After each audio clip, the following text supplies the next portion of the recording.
You're listening to RadioMultiverse.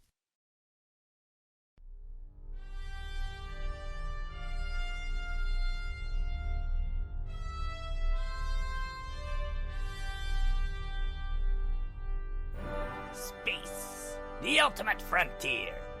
These are the voyages of the heroic space captain, Buck Butchers, and his intrepid space crew. Their mission, to seek out new aliens to punch. To smooch as many space babes as possible. To boldly blow up what no one has blown up before!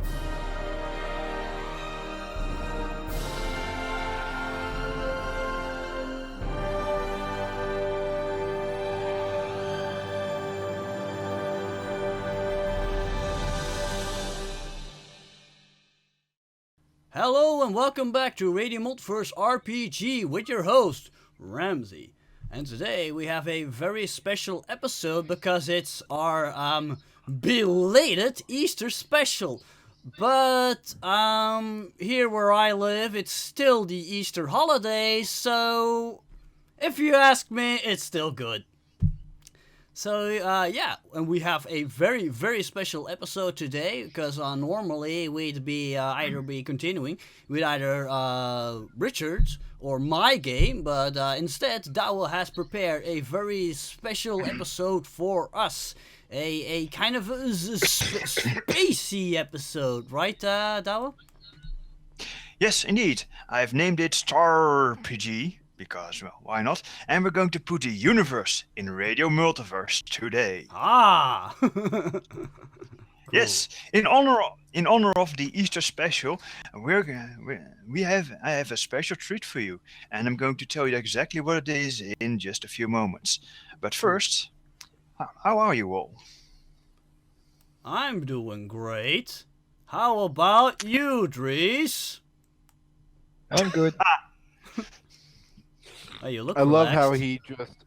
I love how he just overemphasizes his voice. We're doing fine.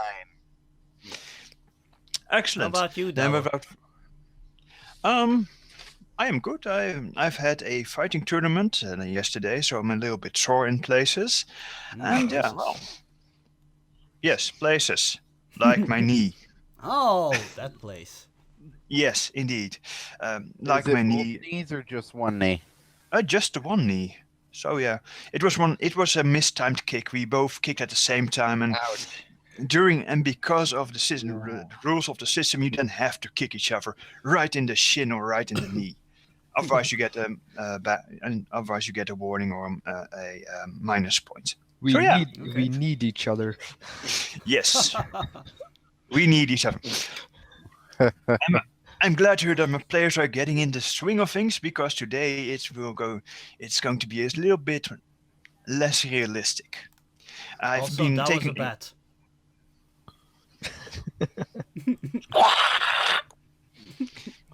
Anyway, Yes. I am a bat, yes. My laptop has its webcam settings in a strange location. I haven't been able to find it yet.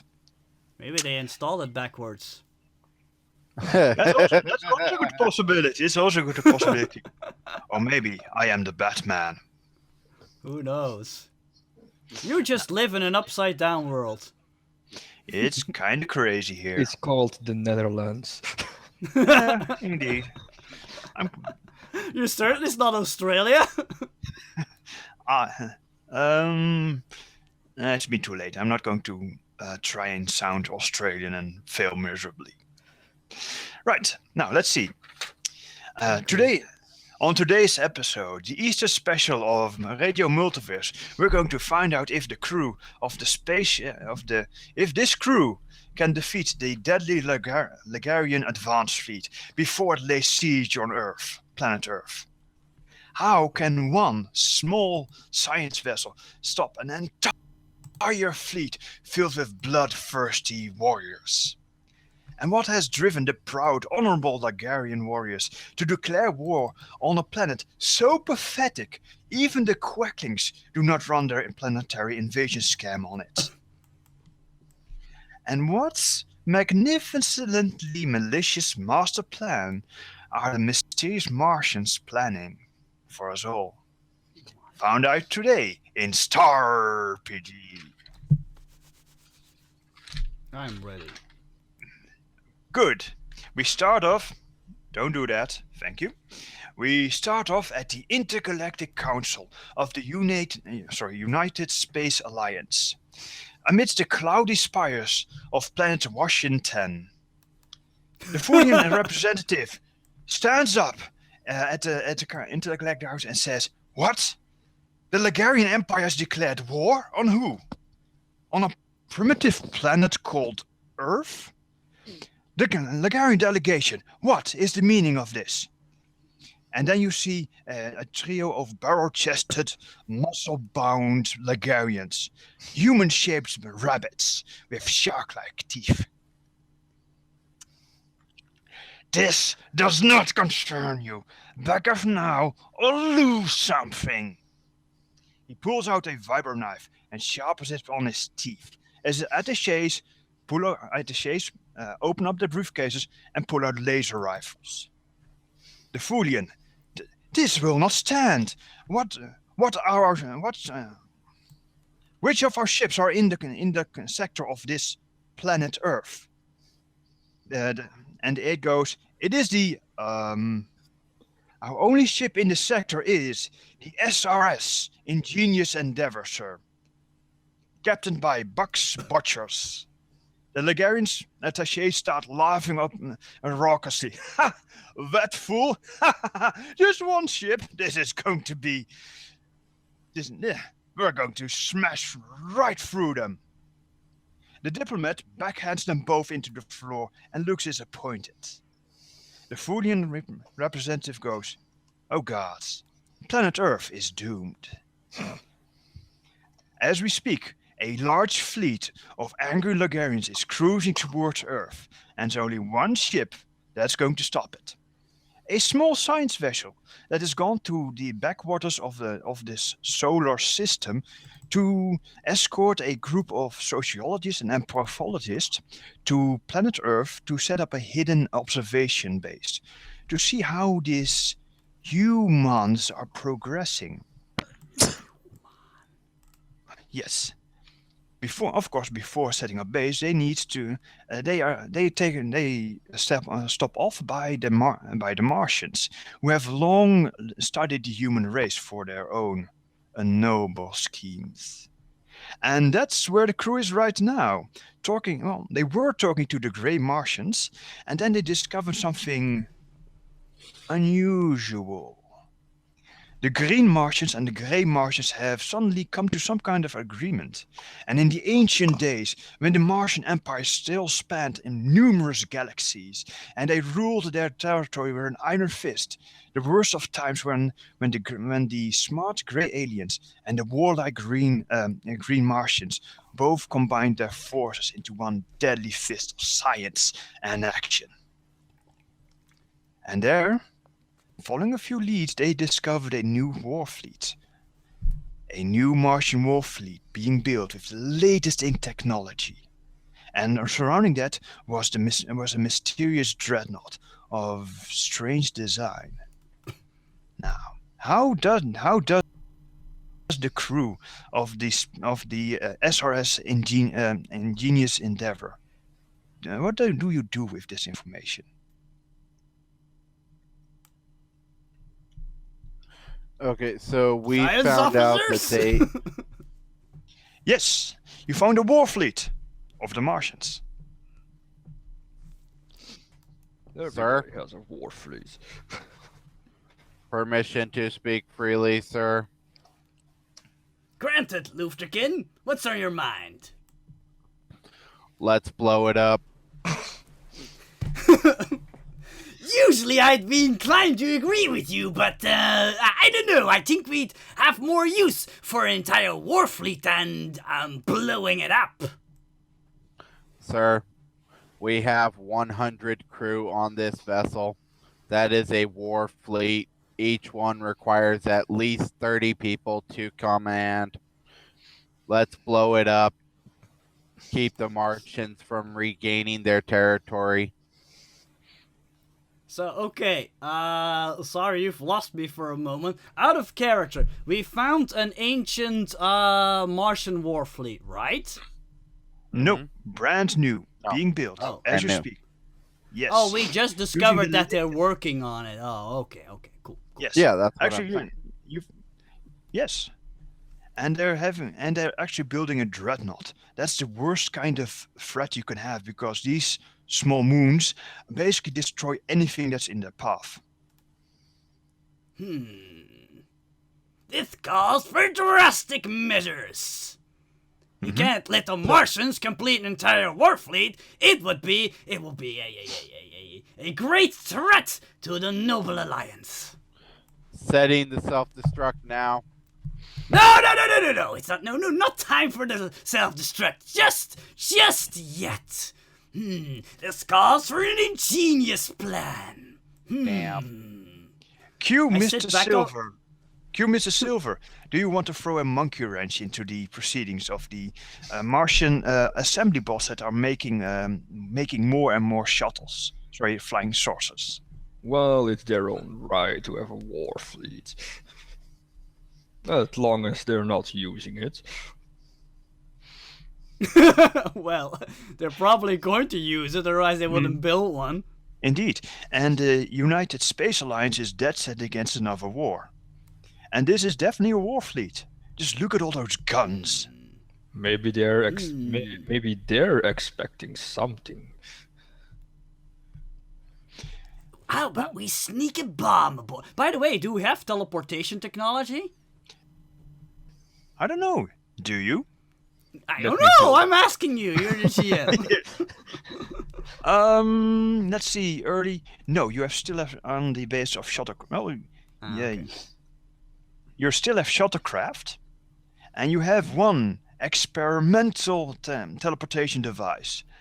Is it it's omnidirectional just or does it need like a relay station?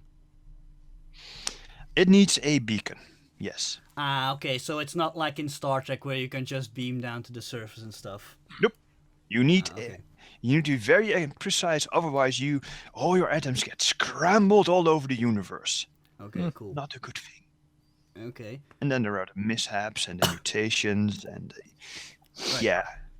Also, Well, Commander, you look a lot better now. Why, thank you. I've been working out. it looks like a mutated blob. You look like a platypus. By the way, I'm like the Platypuses only one who are always awesome. remembers this during our games, but nobody has like described themselves yet. So I think I'm gonna go start first. So Alright, that Captain Buck Botcher's like leaning back in his captain's chair, like really thinking really hard, striking his feathered hand over his bill. Beak? Because yes, he looks like a humanoid duck. He has like neon green colored feathers, and yes, of course, a large bill. He looks extremely arrogant, like he's really full of himself, and he's wearing the standard Space Fleet captain's uniform. And since nobody's told me, I'll just decree that it's like a white and blue jumpsuit. There you go. Very well. That's really Duck Dodgers. Indeed. Now, let's see. Who is Quoris Lufterkin? Or what is he? Quoris Lufterkin. He is a squid-like creature. He speaks in bubbles and blurbs, which is why he talks like this through his translation box. 8 tentacles, big giant bulbous head with eyes in the front and the back. And he has a glossy blue sheen to his skin. Almost looks like he's wet all the time. And he has a mask that goes around the sides of his big bulbous head that has water in it at all times, being fed from a reservoir on his back. Space Squid. Check. Yes. Mr. Silver, Yes. are you human? He's humanoid. You could see him as a 6-foot gorilla. Right now, he's sitting very relaxed at his chair, peeling a banana that he recently discovered on one of his scientific explorations. Yes, who knew that planet Earth had such a interesting variety of fauna? Yes, Mr. Silver also has 4 arms, if my notes are correct. No, we scratched retconned that. that. We retconned that. Very well. Otherwise, Although we would he have can too have many 4 arms arms. in the crew. Although he can have 4 arms if he uses his feet. Huh. Oh yes. Right. You have a war fleet, and the Martians have been doing everything they could to hide it from you, from the United Space Alliance. What does that tell you? Aha! Also, I have a plan! Unless the GM wants to say something first. no, go on. What if we were to... All these ships are very closely positioned to each other, are they not? Yes, they I are. say to no one in particular. What if we were to detonate a very powerful explosive device in the central ship? It would probably cause a chain reaction which would annihilate the entire fleet. Brilliant. I am so glad you thought of that, sir. So you're agreeing with me, are you not, Lieutenant? What a quack. It is to blow them up. Of course, I agree. Chorus, Excellent. you need a boom. You really need a boom now.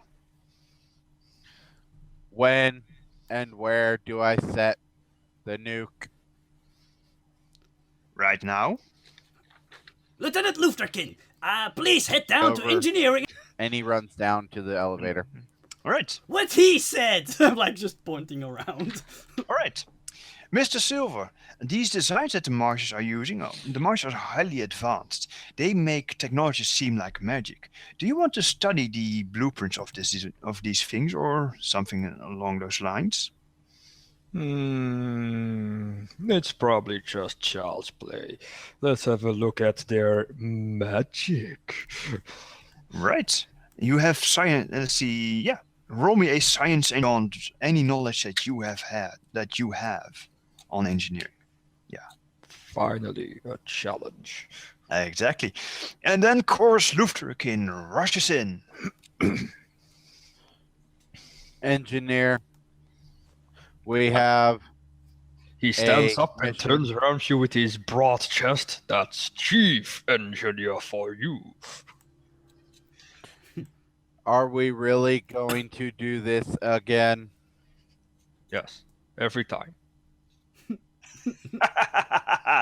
You see Chorus just shake his head.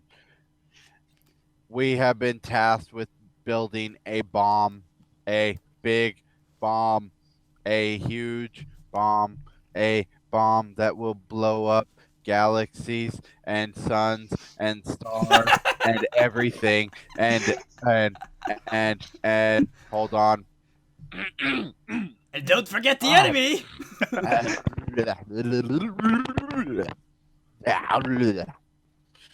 He and as he does this whole little ritual, he straightens himself out. Has ordered it. You will comply. Yes, you too. Quack. You both get a rocket point for arguing. Chorus Lufterkin wants the boom and he wants it now. And Mr. Silver throws a monkey wrench. Yes. We must study their technology to find out I can will only go smack you upwards. about and wipe the floor with you again. I can only go upwards. This is rock bottom. Then you can leave the airlock, and I will build the bomb myself. Thank you. And you see him just going around taking looking at the different components of the engine and figuring out which ones will be the most explosive and trying to pull off a few. Roll me a science as you potter around. Okay. which is absolutely nothing. Exactly. So I roll all 4 dice. Exactly. And Can't he hope for the somehow best. use his tactical knowledge to like Oh. figure out what would make a good explosive? Sergeant, take the camera. This is about to be good. Yes, indeed. Of course, Luftverkin is indeed making a marvelous device. Luckily, has figured out that the wrench is not a hammer, which is an improvement. Which is an improvement from next time. And then he creates a tin can Yes. with wires around it and batteries in it. Actually, the captain sent Lufterkin along for his tactical knowledge and combat know-how, not to build the actual device. And now we know why. Well, hey, it's not my fault he doesn't want to do what he's told.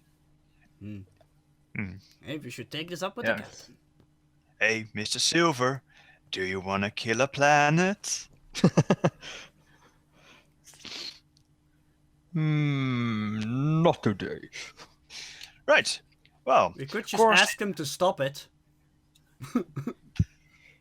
Can you please remove your slithering tentacles from my equipment? Will you do as you're told? Fine, I'll make a bomb, but I'm not gonna use it.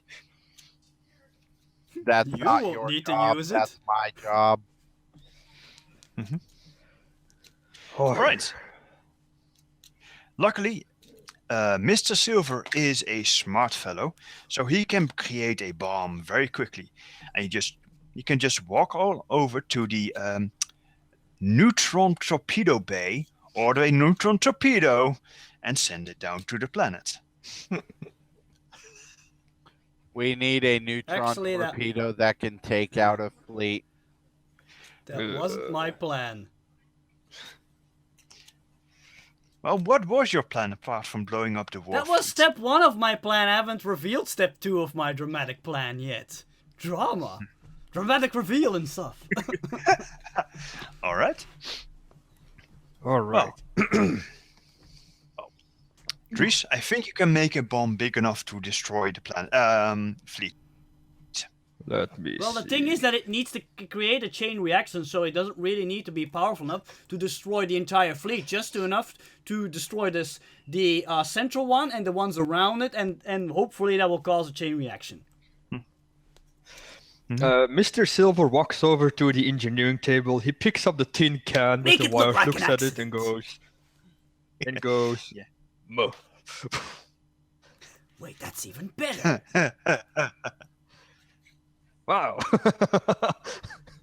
You create a device that will blow up the ship. Any How ship. about we- All neutral. Wait, That's no. Strange.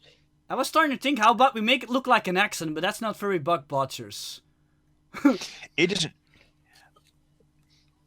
Yes, you create a bomb that can blow up a ship. Well, not blow up the ship, blow up a reactor core very quickly. You probably, if you ignite it now, you will be missing a quarter of your ship. Mm-hmm. Yeah, Just so Only you a know. quarter? only a That's not quarter. enough. Yeah, that's not enough to blow up the entire fleet. Chain reaction, you said. Yeah, if that works. Okay, cool. Yeah, Maybe but they'll you're think not their engines overheated.